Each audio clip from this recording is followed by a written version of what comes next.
So Gunnar is really talkative. Like he's always yapping all the time. Like, I'm gonna talk. And you hear him before you see him. That's the thing. Oh my God, I can't imagine that. I can't. Yeah, you hear him before you see him. Like, okay, his imagination just runs wild. And contrary to Nice is like more preserved and more kind of introvert kind of side. Welcome back to SabaiChillBL. Today we talk to a person behind the camera. We cannot stop talking about knockouts, so we asked Earnie to talk to us today. Earnie is the producer of the series. The interview will be in 2 parts, and in the first one, we will learn a bit more about Earnie and his journey into storytelling, and he will tell us some little behind-the-scenes secret about Knockout. And in the second part, we will talk a bit more about the role of the producer, what this entails, and about international fandom spaces. So make sure to subscribe to our channel and watch both parts to get the entire story about Knockout. Welcome to SabaiChillBL, where we sit down with Thai actors, actresses, and the creators of our favorite series. Let's dive in to uncover the culture that brings them to life. Welcome to SabaiChillBL. We are very happy to have you here. Would you like to introduce yourself to our audiences first? สวัสดีครับ Hi, I'm Ernie.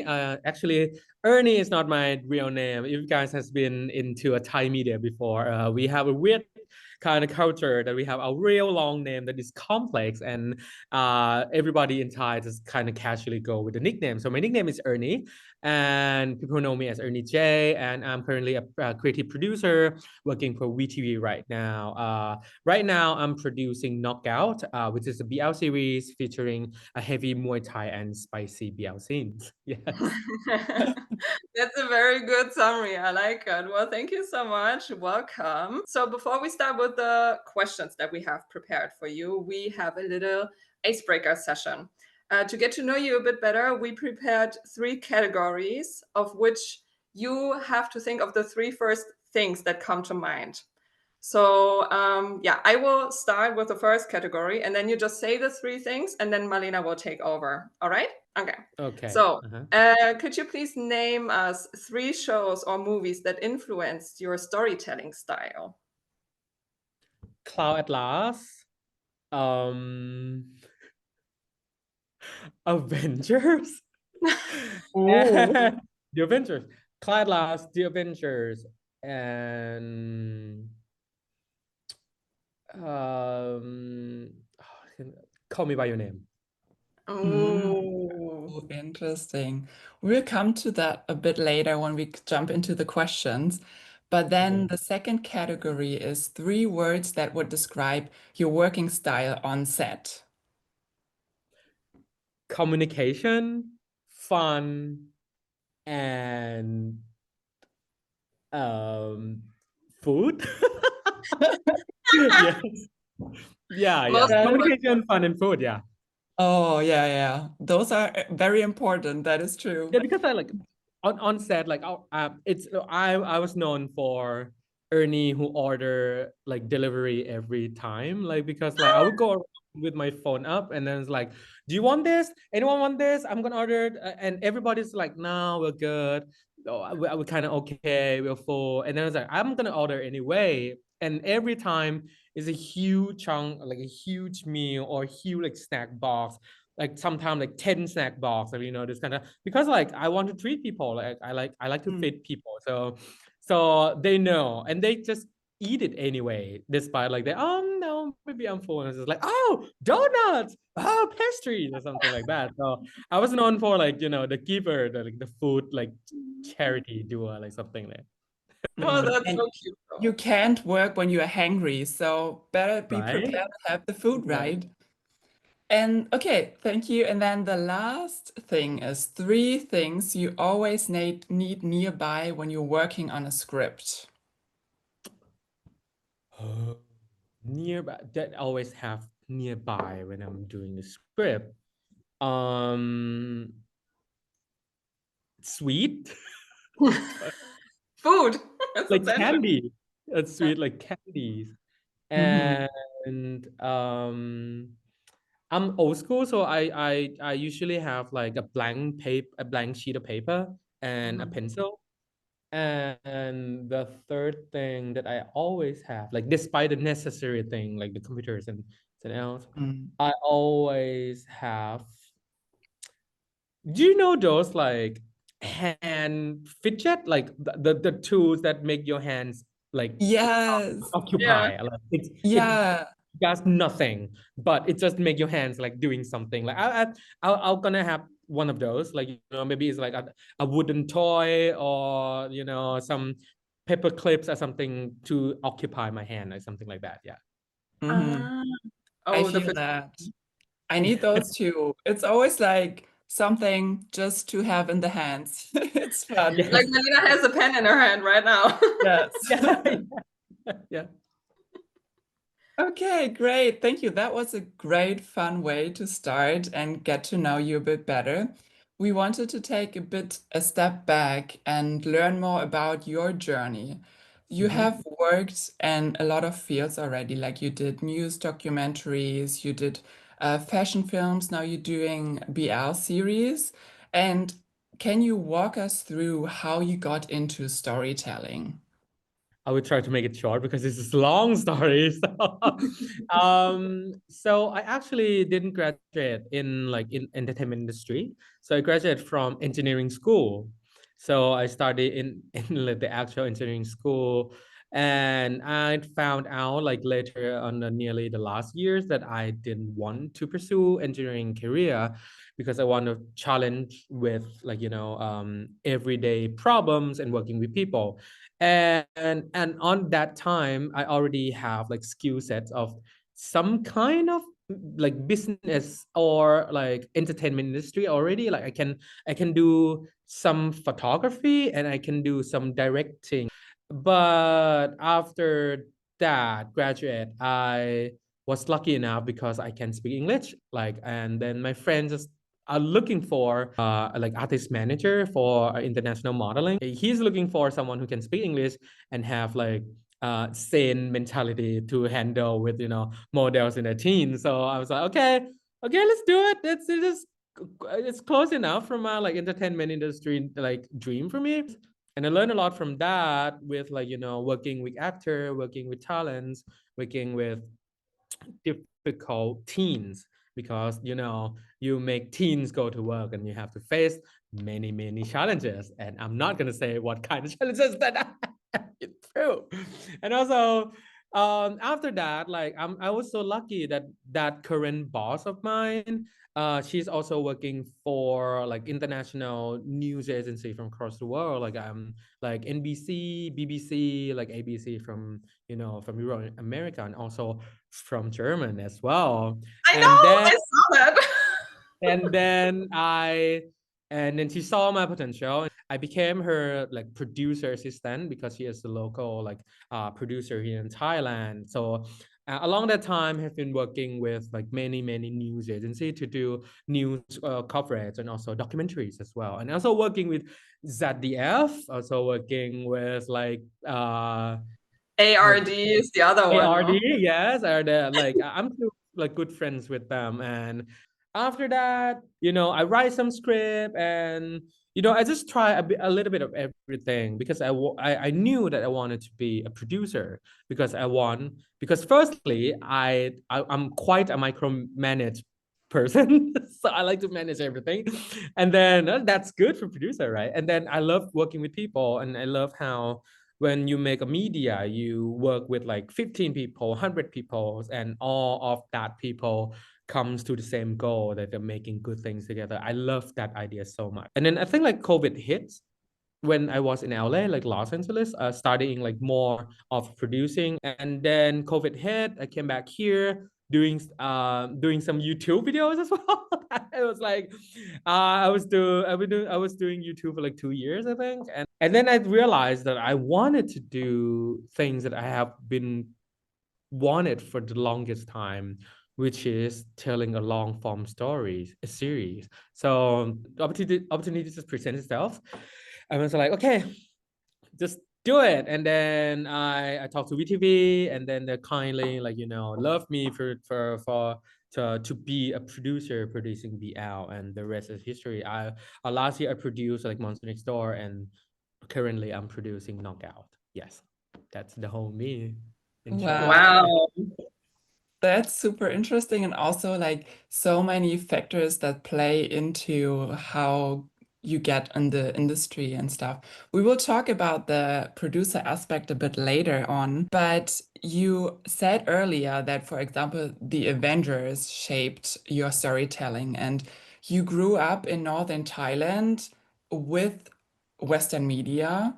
How do you think like this mixture shapes your creative voice, or like how you portray certain stories today? I'm gonna clap for you because you did your homework about me a little bit. Thanks. I saw what you did there. I saw what you did there. Thank you. Thank you so much. Like, my mom's is English teacher, to be fair. So that's why I got this. Like, but we never actually like sit and learn with each other. But I grew up in like kind of a bilingual environment that my mom wasn't intent to do.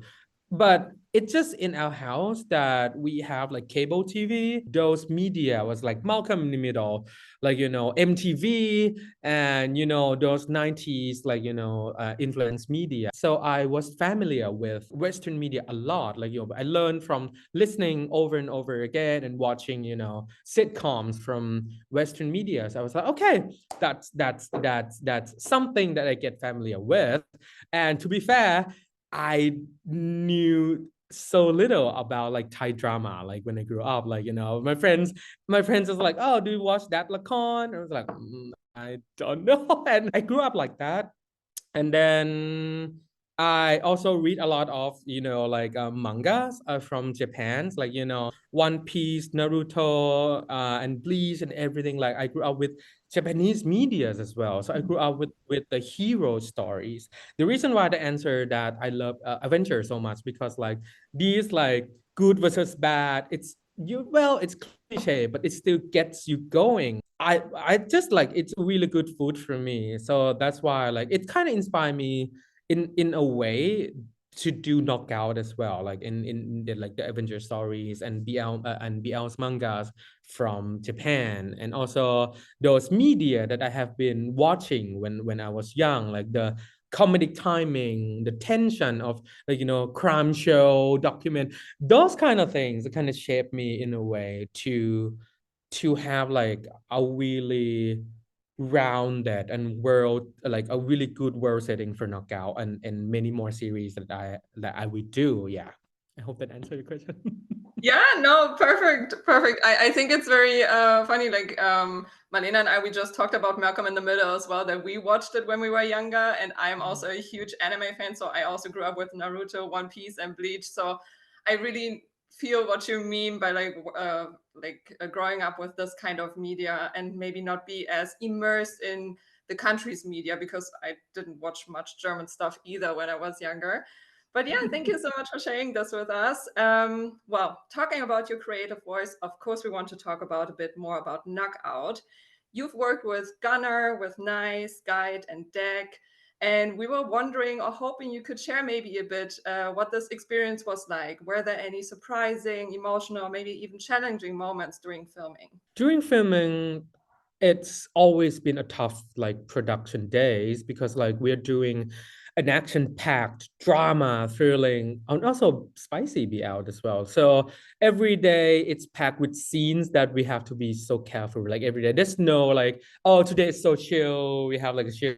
No, it's like it's always like, oh, we have to fight like 3 days in a row, like something like that. So the most like challenging part working with the actors is to keeping them alive, like, both physically and mentally, because they train so hard for the role, and they have to memorize all the lines and all the right level of acting that they have to be, and also those action pack that they have to remember as well. So each day it's the challenge is like, okay, are you good? Are you all right? Do you need any help? Do you need anything that I can provide you to make these shootings like more convenient for you? So that was one aspect for the production as well. But all the actors, like speaking of like Gunner and Nice, right? They are new faces for BLs. They yearns, they're eager to that I want to do this. It really shows, like like the it really shows in the intensity of the homework that they have done during the whole thing, like the fight scene that they have. Okay, I have to do this, I have to do, because I've seen bad examples before, that the actors and cast that has been given these kind of opportunities but just took it for granted. But it's so different in every way, shape, or form, that you see the talent such as Gunner and Nice, that they're so into the characters, just the heart and soul just like stick with the characters, and just tell me what to do. Just tell me I'm not tired. Just tell me what to do. You want higher, you want more, you want less, just tell me what to do, and you tell me that I'm do it right or not. So that's the kind of mentality that we are going through, like almost like 4 months that have been shooting. And also Guy and Dead, it's a little bit different because Guy and Dead has been in BL industry for quite some time, if you know, right? And Guy has done like a few Ling in the air, and also Dead has done Playboy before. So they have been in, they're quite a veteran before, like they know what they're doing. So it's just they didn't start with zero like an Nice. But the thing is, they're new pairings as well. They have to learn the chemistry. They have to get to know each other. And luckily, these two is very cute together, and they're just like getting along, because the lifestyle of Dead and Guy is like 100% overlapping. Like they love sleeping. They're just like, I'm like, oh, do I have scene? No, you're free from 1 hour. Okay.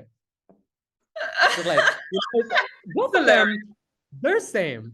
And these kind of atmosphere, like nonchalant kind of things, just kind of gets them together. And I'm so glad that they can get along really, really well. And that kind of reflect to Gunner and Nice as well. Gunner and Nice it's really opposite, I would say, like in terms of like personality. So Gunner is really talkative, like he's always yapping all the time, like I'm gonna talk, and you hear him before you see him. That's the thing. Oh my God, I can't imagine that. I can't. Yeah, you hear him before you see him. Like, okay, I think Gunner's on set right now because I can hear him. And he's very talkative and funny, and very, his imagination just runs wild. And contrary to Nice is like more preserved and more kind of introvert kind of side. But Nice is like the adopted, like brother in the gang, because all of them just kind of talk, and then just like and then the first, like I think the first one is quite rough for him, because like he cannot catch up with the speed of talking that we on set. So when he knows the pacing, when he knows the rhythm with everybody, he just gets along, and it's really, really good that I get to work with these four. Yeah. Yeah, that sounds so lovely. It also sounds like very intense 4 months. I can definitely imagine that, but it's also good to have like these very different characters, talkative, not so talkative. Sounds like very fun. Talking a bit more about the characters in Knockout, fans and Marlene and I, we also perceived Keen and Tan, and also the female supporting characters, like they're breaking BL stereotypes. And we were wondering if this approach in writing these characters was intentional by you and your team. Maybe you can talk a bit about that. It was fully 100% our intention. Yeah, you're right. Like to say, like to break the stereotype, like cast and characters that you have seen in BLs for many, many years, right? So in BL, especially with these mafia like trope like this, you often see the top one like stern, stoic, be the one who very assertive, right? Very demanding. And typically like the bottom one would be like the themselves like preserved, soft, and shy and embrace virgin. And the female characters in these BL particularly would be like be in a red dress and yell a lot, and often comes into like the ex-girlfriend, the mother who wouldn't let down, this thing. And I think it's sad like that to keep continue doing that, because I think BL audience deserve more than that, because it BL series grow from that. We have vampire, we have like time traveler, we already have that. So may as well, like, as the genre develops itself, like we should more of these characters like human, right? Because like the thing is, our first goal is not to break the mold. We are not to break the stereotype, but we want to humanize them, because Yeah. these are humans, right? We are doing a human stories. So if we are human, we can do wrong. We can do wrong. Like they can do wrong as well. Keen can made a mistake, a huge one, a small one. Tan also can make a stupid decision, and everybody in the stories, the first goal of doing this script is to humanize them, to make it grounded, to make it oh shit, they're doing something so bad, but I understand them why they did something like that. So I want that feeling to happen with the audience, not just like, oh, I want Keen to be sassy, to be fierce, to be like horny all the time. No, that's after our goal that has been settled, that I want to humanize Keen, that when he's angry, he grew up like that. Keen is feisty, of course, because he's fight for his life for the longest time. And of course, the only emotional outlet that he has to do is like, wait, what are you? I'm gonna fight with you, something like that. So the power is in his mouth. It's like words, right? But for Tan, I want to humanize them as well, because Tan is preserved. He's been hurt a lot. It's gonna be revealed more why he is like this in the first like episode, like where he's so stern, do not talk to anybody, and always like, don't touch me or something like that. That has come to like the conclusion that, oh, I think like Tan should act that way, express the emotion that way. And also these accompany with the female characters in the series as well, because like, oh, you're not just like dressed in red and just yell at people for 2 episodes and then go. That's too shallow. And we want to make everyone possible, humanize them. So that's our goal to do this. Yeah, and I think you definitely did that with your characters. Like, I feel that Keen is very refreshing as a more feminine character in this BL pairing, and Tan the same way, that he has his own ways to express his emotions, but also like he's changing, or like he's learning from past events or mistakes or like conversations with Keen. And I'm just a big fan of the female supporting characters, because they are always somewhere here and there, and they have their own storylines, their own characteristics, and this is very nice and refreshing. But talking about knockout, we of course need to talk about Muay Thai, which is very essential in the story. And yeah, we heard a lot of Inter fans saying that they learned about Muay Thai for the first time through this series, and Marlena and I included as well. So we were wondering, what was most important for you to portraying the sport? We have conduct a lot of research to look into the world of Muay Thai. Like we have been through many academies, like small like boxing academy, big fancy boxing academy. Like we looking through all of that, and we talked to a lot of Muay Thai, ex-Muay Thai coaches, neighbors that have been around, like, to be able to boil it down to the motion pictures that we like. And the thing is, we boil it down to the two important things. The first thing is like, of course, we're doing a sport BL, like we call it sport action BL. But I don't want, because I know my audience really well, because I know that the BL watcher, the audience would have no clue with Muay Thai whatsoever. Like you don't know, like there's gonna be 5 rounds, how many minutes, and you don't want to learn that. And I know you don't want to learn that throughout the series, because this is not a Muay Thai 101. We have to be carefully crafted the script to be able for the non-Muay Thai watcher to understand what's going on as well. Like it's simple enough and thrilling enough to be able to convey how it works in Muay Thai within a very short span of time. So that's the one goal that we have done with Muay Thai. And also I have talked with the director Piti that everything has to be as real as possible. Like we cannot disrespect like Muay Thai like that, where the punches doesn't look impact, the blood doesn't look real. So it has to be as real as possible for the audience and as intense if it has to be a really like gore kind of picture, just like we can talk about it. So that's two things that I like. Firstly, talk with the production with the hub house that we have to do, and then I believe we have done that because like I also read some comments as well, like, oh, I don't know how Muay Thai can be this like excite and and like I want to learn Muay Thai because it looks so like adrenaline induced, like sport. So I'm glad that it has that effect as well. Yeah. Yeah, I mean, like, I think it's one of the reasons that because you said like you didn't want to make it like a Muay Thai 101, because you mastered or like crafted the story thus beautifully. I think it enticed the interest of the audience to get to know more about Muay Thai, and then they can find out that it's 5 rounds and like minutes and this like like they can find out by themselves later on. So I think you did this really, really well. Were you ever in contact with Muay Thai before yourself? And did you bring maybe like a professional to set to kind of like, okay, this looks realistic or not? My friend is actually a Muay Thai coach. But I haven't learned with him, but I've known him for the long time.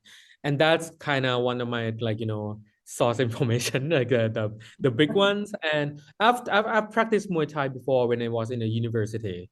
Yeah, so I get to know. And I think like when I did knockout when I was doing the script, I put myself in the shoes of Keen a lot.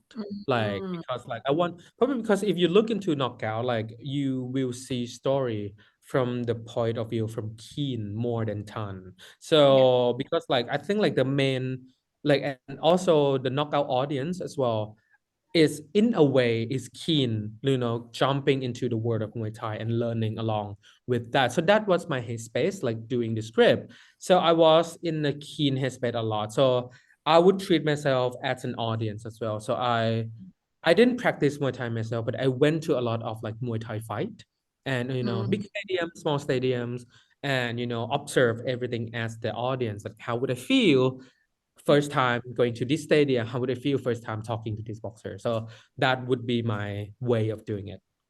Yeah, no, it makes totally sense. Like I always feel like I'm in the shoes of Keen when watching Knockout because everything is new to me as well.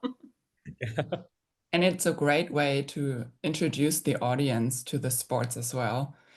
Yeah. We also had the chance to talk to Gunnar and Nice and talked a bit about the aspect that we have the opportunity to learn a bit more about Thai culture through the series and learning about the sports and everything. So that is really interesting. And like, we are grateful as Interfans to get like this easy introduction by just watching a series. Thoughts and feelings, leave them down below. Like, share, and subscribe for even more fun in the future.